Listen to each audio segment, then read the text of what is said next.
উজনিৰ বান পৰিস্থিতিক লৈ নাজিৰাত সংবাদমেল সম্বোধন জ্যেষ্ঠ কংগ্ৰেছী নেতা দেৱব্ৰত শইকীয়াৰ। অসমৰ এনে ভয়ংকৰ দুৰ্যোগৰ সময়তো প্ৰধানমন্ত্ৰী এবাৰো নহাক লৈ তীব্ৰ সমালোচনা কংগ্ৰেছী নেতাগৰাকী। দুৰ্যোগৰ সময়ছোৱাত ৰাজ্য চৰকাৰৰ দুৰ্যোগ ব্যৱস্থাপনা বিভাগ সম্পূৰ্ণৰূপে ব্যৰ্থ হোৱাৰ অভিযোগ দেৱব্ৰত শইকীয়াৰ। সাধাৰণ ৰাইজে বানাক্ৰান্তক সহায় নকৰা হ'লে এই পৰিস্থিতিৰ সৈতে বানপীড়িত ৰাইজে মোকাবিলা কৰিব নোৱাৰিলেহেঁতেন বুলিও সৰব হ'ল জ্যেষ্ঠ কংগ্ৰেছ নেতাগৰাকী।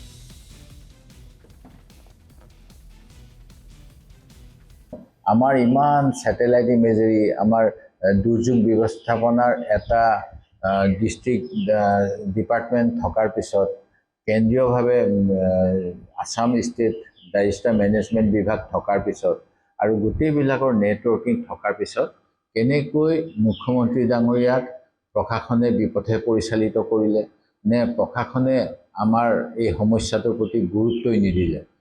মই বিভিন্ন অঞ্চলত ভ্ৰমণ কৰি গম পাইছোঁ যে যদিহে সাধাৰণ জনতাই বিস্কুট মানে পানী যোগান নধৰিলে হয় বহুত মানুহৰ খাবলৈ নাপায় মৃত্যু হ'ল হয়। উদ্ধাৰৰ কথা বাদ দিয়ক, আৰু উদ্ধাৰৰ কথাটোতো একেবাৰে সত্য। যেনিয়ে গৈছোঁ 7 নাৱেদি মানুহক উদ্ধাৰ কৰাৰ কথা বহুতেই আমাক অৱগত কৰিছে।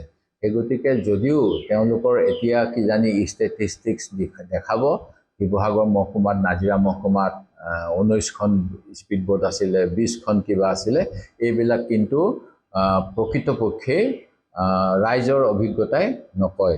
সেই গতিকে মই এই ক্ষেত্ৰত প্ৰশাসনিক গাফিলতি দুৰ্বলতাটো আঙুলিয়াই দিব বিচাৰিছোঁ। দ্বিতীয় কথা, 15,000 টকা তাৎক্ষণিকভাৱে দিম বুলি কোৱাৰ পিছত বানপানী নোহোৱা অঞ্চলৰ মানুহে এই পুঁজি পাইছে। বানত আক্ৰান্তসকলে আজি এমাহৰ পিছতো পোৱা নাই। এই মহাপ্ৰলয় যাৰ কথা কয় যে 50 চনতকৈ ভয়াৱহ, যিসকল বয়সস্থ তেখেতসকলে কয়, তাৰ পিছত আমি সকলোৱে বাৰম্বাৰ কোৱাৰ পিছতো কেন্দ্ৰীয় গৃহমন্ত্ৰী না কেন্দ্ৰীয় আমাৰ দেশৰ প্ৰধানমন্ত্ৰী বা কোনোৱে আমাৰ ওচৰলৈ নাহিলে এই বান পৰিস্থিতিত কি হ'ল বুজ ল'বলৈ।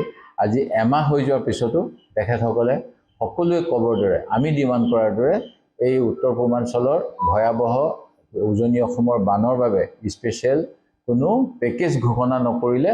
যদিও JP নাড্ডা ডাঙৰীয়া যেতিয়া আহিছিল তেখেতক প্ৰধানমন্ত্ৰীৰ দূত হিচাপে অসমলৈ পঠোৱা হৈছে বুলি কৈছিল।